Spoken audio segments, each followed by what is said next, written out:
राम वृक्ष बेनीपुरी के रेखाचित्र संग्रह माटी की मूर्तें का अगला रेखाचित्र आज हम लोग पढ़ेंगे और सुनेंगे, जिसका शीर्षक है सुभान खां। तो चलिए शुरू करते हैं। क्या आपका अल्लाह पश्चिम में रहता है? वह पूरब क्यों नहीं रहता? सुभान दादा की लंबी सफ़ेद चमकती रोब बरसाती दाढ़ी में अपनी नन्ही उंगलियों को घुमाते हुए मैंने पूछा। उनकी चौड़ी उभड़ी पेशानी पर एक उल्लास की झलक और दाढ़ी मूछ की सघनता में दबे पतले अधरों पर एक मुस्कान की रेखा दौड़ गई। अपनी लंबी बाहों की दाहिनी हथेली मेरे सिर पर सहलाते हुए उन्होंने कहा, नहीं बबुआ, अल्लाह तो पूरब पश्चिम उत्तर दक्षिण सब ओर हैं, तो फिर आप पश्चिम मुंह करके खड़े होकर ही नमाज क्यों पढ़ते हैं? पश्चिम ओर के मुल्क में अल्लाह के रसूल आए थे। जहाँ रसूल आए थे वहाँ हमारे तीर्थ हैं।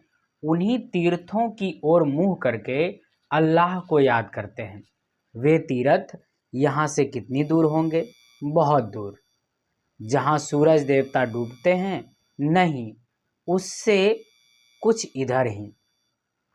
आप उन तीर्थों में गए हैं सुभान दादा? देखा। सुभान दादा की बड़ी बड़ी आंखों में आंसू डबडबाए।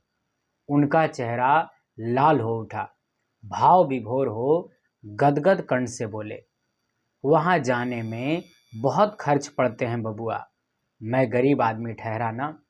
इस बुढ़ापे में भी इतनी मेहनत मशक्क़त कर रहा हूँ कि कहीं कुछ पैसे बचा पाऊँ और उस पाक जगह की ज़ियारत कराऊँ। उनकी आँखों को देखकर मेरा बचपन का दिल भी भावना से ओतप्रोत हो गया। मैंने उनसे कहा, मेरे मामा जी से कुछ कर्ज क्यों नहीं ले लेते दादा? कर्ज के पैसे से तीरथ करने में सवाब नहीं मिलता बबुआ। अल्लाह ने चाहा तो 1-2 साल में इतने जमा हो जाएंगे कि किसी तरह वहाँ जा सकूँगा। वहाँ से मेरे लिए भी कुछ सौगात लाइएगा ना? क्या लाइएगा? वहाँ से लोग खजूर और छुहारे लाते हैं। हाँ, मेरे लिए छुहारे ही लाइएगा, लेकिन 1 दर्जन से कम नहीं लूँगा। सुभान दादा की सफ़ेद दाढ़ी मूछ के बीच उनके सफ़ेद दांत चमक रहे थे। कुछ देर तक मुझे दुलारते रहे, फिर कुछ रुककर बोले, अच्छा जाइए, खेलिए, मैं ज़रा काम पूरा कर लूँ। मजदूरी भर काम नहीं करने से अल्लाह नाराज़ हो जाएंगे। क्या आपके अल्लाह बहुत गुस्सावर हैं? मैं तुनक्कर बोला। आज सुभान दादा बड़े ज़ोरों से हंस पड़े। फिर एक बार मेरे सिर पर हथेली फेरी और बोले, बच्चों से वह बहुत खुश रहते हैं बबुआ। वह तुम्हारी उम्र दराज करे, अर्थात तुम्हारी उम्र लंबी करें, कहकर मुझे अपने कंधे पर ले लिया। मुझे लेते हुए दीवार के नज़दीक आए, वहाँ उतार दिया और झट अपनी कन्नी और बसुले से दीवार पर काम करने लगे। सुभान खां एक अच्छे राज समझे जाते थे, अर्थात राजमिस्त्री। जब जब घर की दीवारों पर कुछ मरम्मत की ज़रूरत होती, उन्हें बुला लिया जाता। आते हैं, 5-7 रोज़ यहीं रहते हैं, काम खत्म कर चले जाते हैं। लंबा चौड़ा तगड़ा है बदन इनका, पेशानी चौड़ी, भावें बड़ी सघन और उभरी, आँखों के कोनों में कुछ लाली और पुतलियों में कुछ नीलेपन की झलक, नाक असाधारण ढंग से नुकीली, दाढ़ी सघन, इतनी लंबी कि छाती तक पहुंच जाए। वह छाती जो बुढ़ापे में भी फैली फूली हुई है। सिर पर हमेशा ही एक दुपलिया टोपी पहने होते और बदन में निमस्तीन, कमर में कच्छे वाली धोती पैर में चमरौंधा जूता, चेहरे से नूर टपकता, मुंह से शहद झरता। भले मानसों के बोलने, चालने, बैठने, उठने के कायदे की पूरी पाबंदी करते वह। किंतु बचपन में मुझे सबसे अधिक भाती उनकी वह सफ़ेद चमकती हुई दाढ़ी, नमाज के वक्त कमर में धारीदार लुंगी और शरीर में सादा कुर्ता पहन घुटने टेक, दोनों हाथ छाती से ज़रा ऊपर उठा, आधी आंखें मूंद कर जब वह कुछ मंत्र सा पढ़ने लगते, मैं विस्मय विमुग्ध होकर उन्हें देखता रह जाता।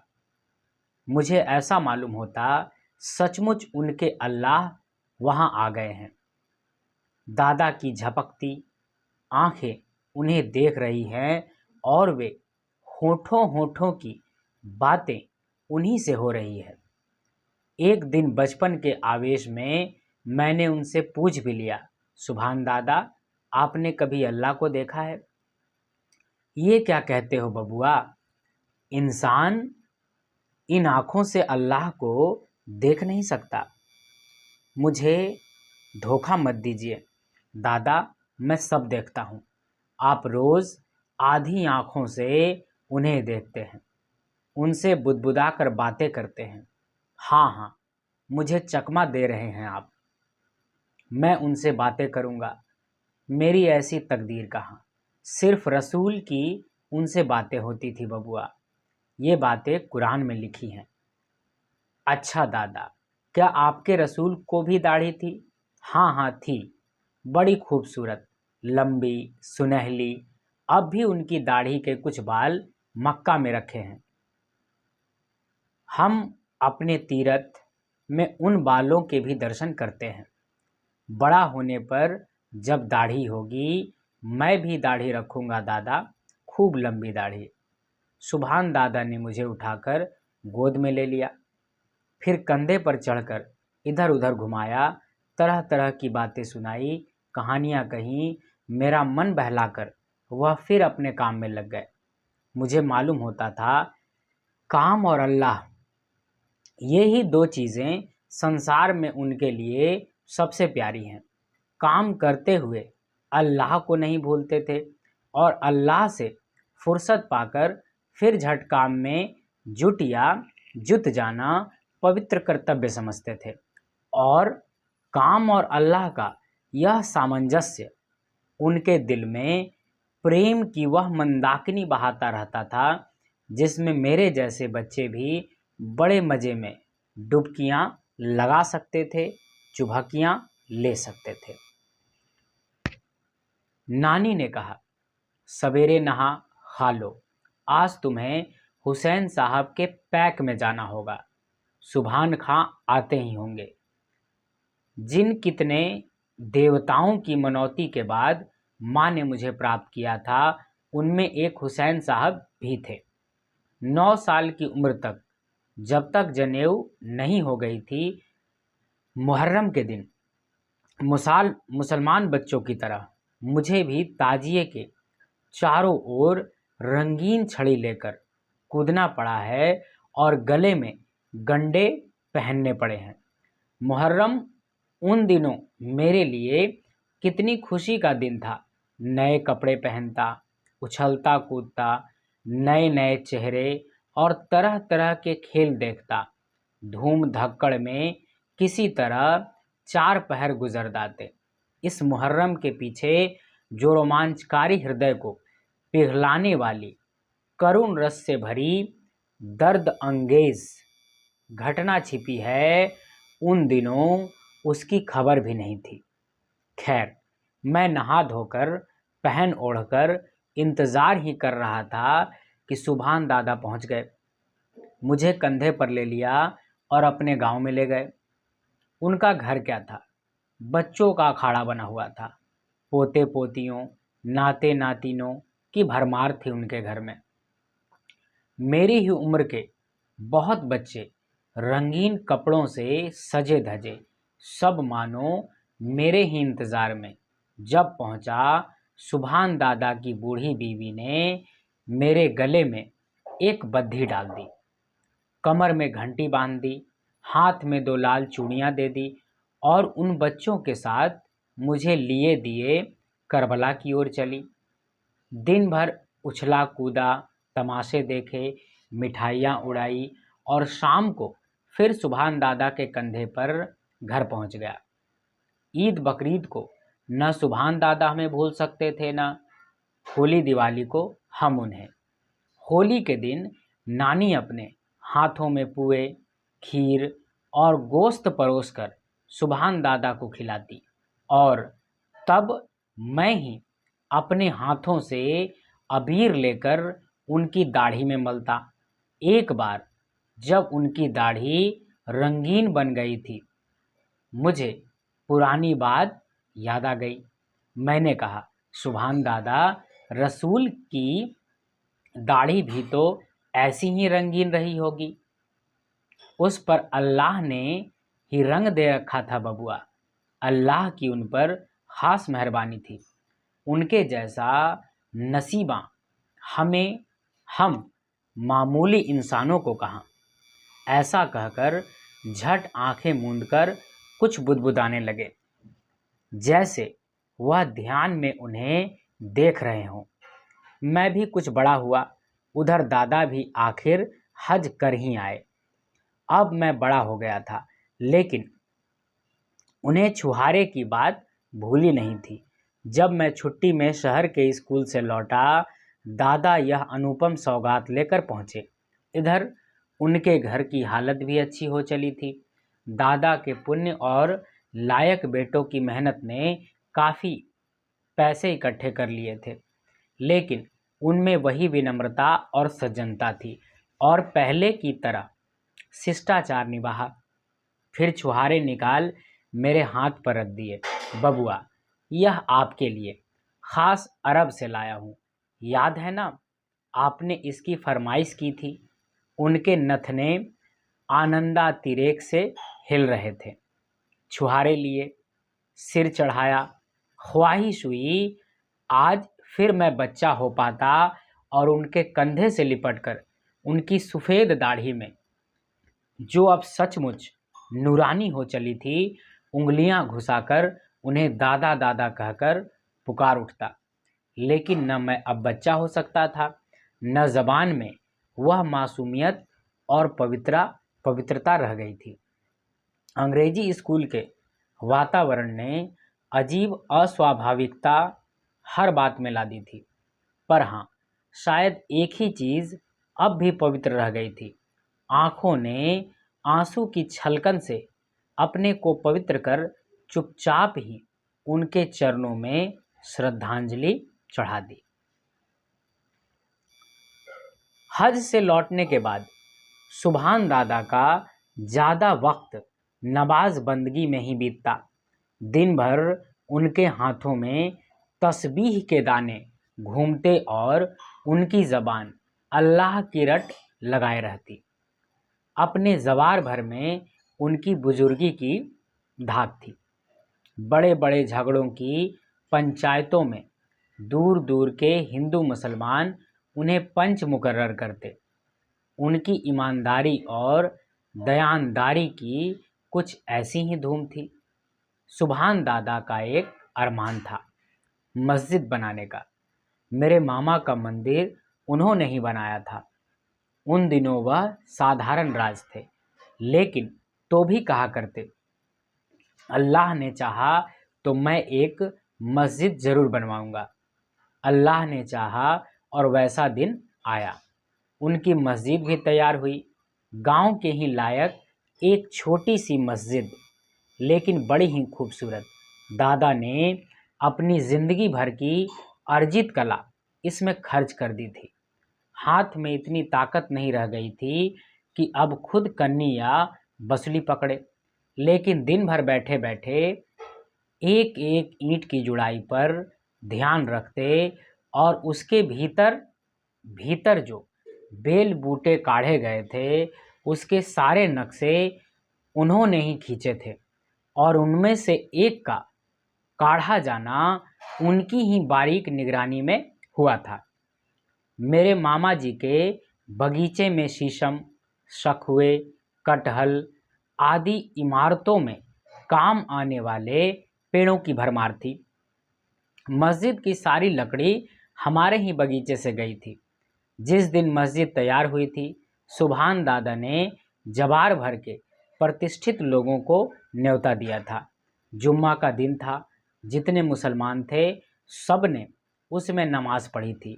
जितने हिंदू आए थे उनके सत्कार के लिए दादा ने हिंदू हलवाई रखकर तरह तरह की मिठाइयाँ बनवाई थी। पान इलायची का प्रबंध किया था। जब तक भी लोग उस मस्जिद के उद्घाटन के दिन की दादा की मेहमानदारी भूले नहीं हैं। ज़माना बदला। मैं अब शहरों में ही ज़्यादातर रहा और शहर आए दिन हिंदू मुसलमान दंगों के अखाड़े बन जाते थे। हाँ, आए दिन देखिएगा, एक ही सड़क पर हिंदू मुसलमान चल रहे हैं, एक ही दुकान पर सौदे खरीद रहे हैं, एक ही सवारियों पर जानू बजानू आ जा रहे हैं, एक ही स्कूल में पढ़ रहे हैं, एक ही दफ्तर में काम कर रहे हैं कि अचानक सबके सिर पर शैतान सवार हो गया। हल्ला, भगदड़, मारपीट, खून खराबा, आगजनी, सारी खुराफातों की छूट। न घर महफूज, न शरीर, न इज्जत। प्रेम, भाईचारे और सहृदयता के स्थान पर घृणा, विरोध और निस्संस हत्या का उल्लंघन नृत्य। शहरों की यह बीमारी धीरे धीरे देहात में घुसने लगी। गाय और बाजे के नाम पर तकरारें होने लगी। जो जिंदगी भर कसाई खानों के लिए अपनी गाय बेचते रहे, वे ही एक दिन किसी एक गाय के कटने का नाम सुनकर ही कितने इंसानों के गले काटने को तैयार होने लगे। जिनके शादी विवाह, पर्व त्योहार बिना बाजे के नहीं होते, जो मुहर्रम के गमी के दिन भी बाजों की धूम किए रहते, अब वे ही अपनी मस्जिद के सामने से गुजरते हुए 1 मिनट के बाजे पर खून की नदियां बहाने को उतारू हो जाते। कुछ पंडितों की बनाई, कुछ मुल्लाओं की चलती बनी। संगठन और तंजीम के नाम पर फूट और कलह के बीज बोए जाने लगे।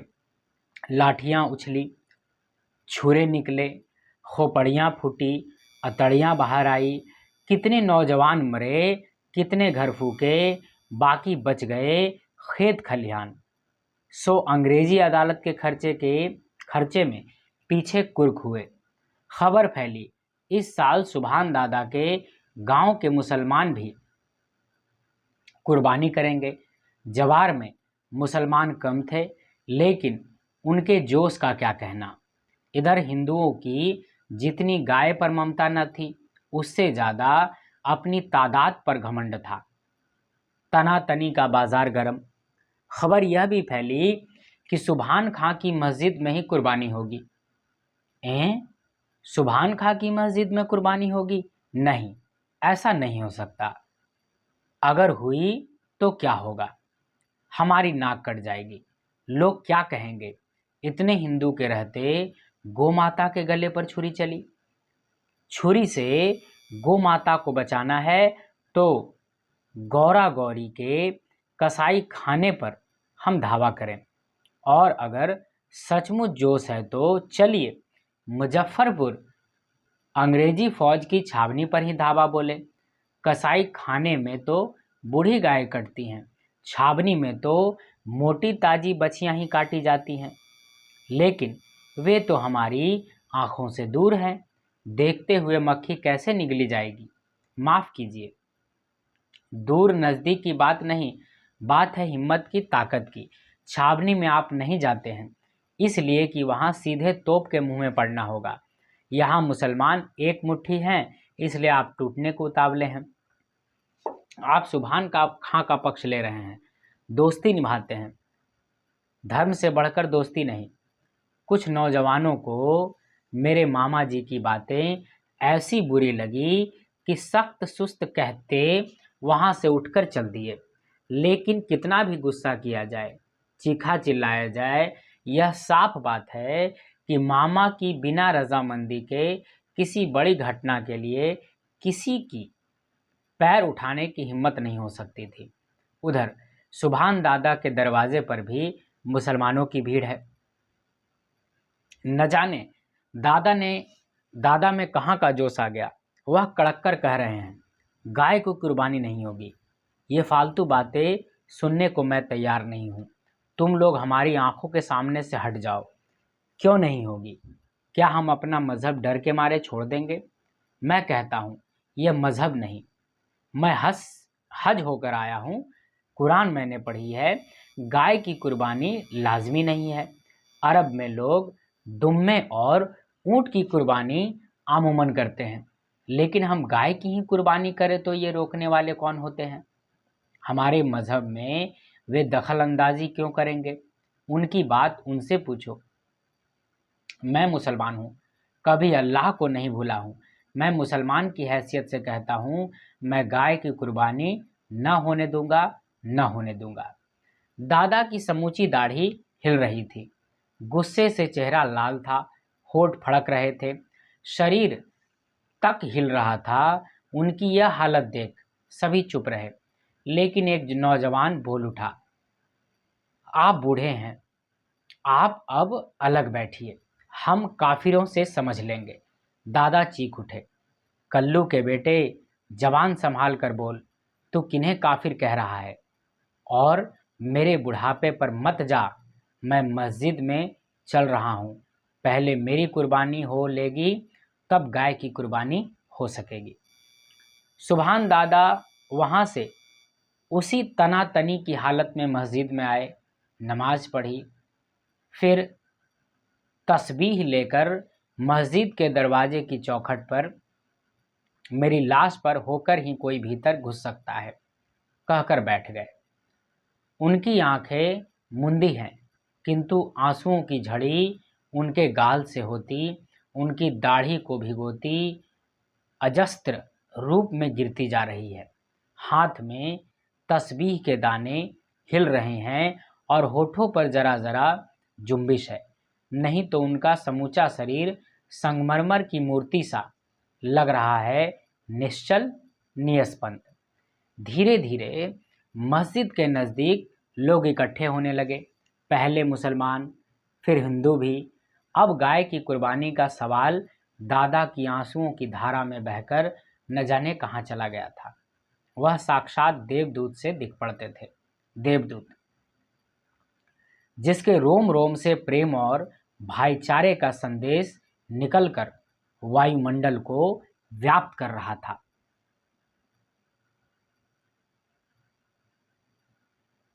अभी उस दिन मेरी रानी मेरे 2 वर्ष जेल में जाने के बाद इतने लंबे अरसे तक राह देखती देखती आखिर मुझसे मिलने गया सेंट्रल जेल में आई थी।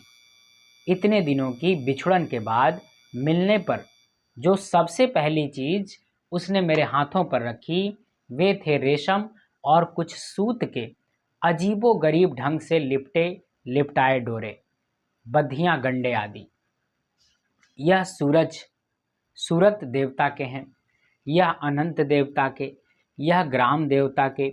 यूं ही गिनती गिनती आखिर में बोली, ये हुसैन साहब के गंडे हैं, आपको मेरी कसम, इन्हें ज़रूर ही पहन लीजिएगा। ये सब मेरी माँ की मन्नतों के अवशेष चिन्ह हैं। माँ चली गई, लेकिन तो भी ये मन्नतें अब भी निभाई जा रही हैं। रानी जानती है मैं नास्तिक हूँ, इसलिए जब जब इनके मौके आते हैं खुद इन्हें मेरे गले में डाल देती हैं। आज इस जेल में जेल कर्मचारियों और खुफिया पुलिस के सामने उसने ऐसा नहीं किया, लेकिन कसम देने से नहीं चूकी। मैंने भी हंसकर मानो उसकी दिल जमाई कर दी। रानी चली गई, लेकिन वे गंडे अब भी मेरे सूटकेस में संजो कर रखे हैं। जब जब सूटकेस खोलता हूँ और हुसैन साहब के उन गंडों पर नज़र पड़ती है, तब तब 2 अपूर्व तस्वीरें आंखों के सामने नाच जाती हैं। पहली करबला की, जिसमें एक और कुल मिलाकर सिर्फ 72 आदमी हैं, जिसमें बच्चे और औरतें भी हैं। इस छोटी सी जमात के सरदार हैं हजरत हुसैन साहब। इन्हें बार बार आग्रह करके बुलाया गया था कूफा की गद्दी पर बिठलाने के लिए, लेकिन गद्दी पर बिठाने के बदले आज उनके लिए एक चुल्लू पानी का मिलना भी मुहाल कर दिया गया है। सामने फरात नदी बह रही है, लेकिन उसके घाट घाट पर पहरे हैं। उन्हें पानी लेने नहीं दिया जा रहा है। कहा जाता है, दुराचारी, दुराग्रही, यजीद की सत्ता कबूल करो, नहीं तो प्यासे तड़प कर मरो। बच्चे प्यास के मारे बिलाल रहे हैं, उनकी माँ और बहनें तड़प रही हैं। हाय रे, एक चुल्लू पानी। मेरे लाल के कंठ सूखे जा रहे हैं, उसकी सांस रुकी है। पानी, एक चुल्लू पानी। पानी की तो नदी बह रही है, और तुम्हें इज्जत और दौलत भी कम नहीं बख्शी जाएगी, क्योंकि तुम खुद रसूल जो हो। लेकिन शर्त यह है कि यजीद के हाथ पर बेंत करो। यजीद के हाथ पर बेंत? दुराचारी, दुराग्रही यजीद की सत्ता कबूल कर ले और रसूल का नवासा? हो नहीं सकता। हम एक चुल्लू पानी में डूब मरना पसंद करेंगे, लेकिन एक नीच काम रसूल के नाती से नहीं होगा। लेकिन बच्चों के लिए तो पानी लाना ही है। उन्हें यूँ जीते जी तड़प कर मरने नहीं दिया जा सकता। एक और 72 आदमी, जिसमें बच्चे और स्त्रियां भी। दूसरी ओर दुराचारी यजीद की अपार सजी सजाई फौज लड़ाई होती है। हजरत हुसैन और उनका पूरा काफिला उस करबला के मैदान में शहादत पाता है। शहीदों के रक्त से उस सहारा के रजकन लाल हो उठते हैं। बच्चों की तड़प और अबलाओं की चीख से वातावरण थर्रा उठता है। इतनी बड़ी दर्दनाक घटना संसार के इतिहास में मिलना मुश्किल है। मुहर्रम उसी दिन का करुण स्मारक है। संसार के कोने कोने में यह स्मारक हर मुसलमान मनाता है। भाईचारा बढ़ाने पर हिंदुओं ने भी इसे अपना त्यौहार बना लिया था, जो सब तरह से योग्य था। और दूसरी तस्वीर सुभान दादा की, जिनके कंधे पर चढ़कर मैं मुहर्रम देखने जाया करता था।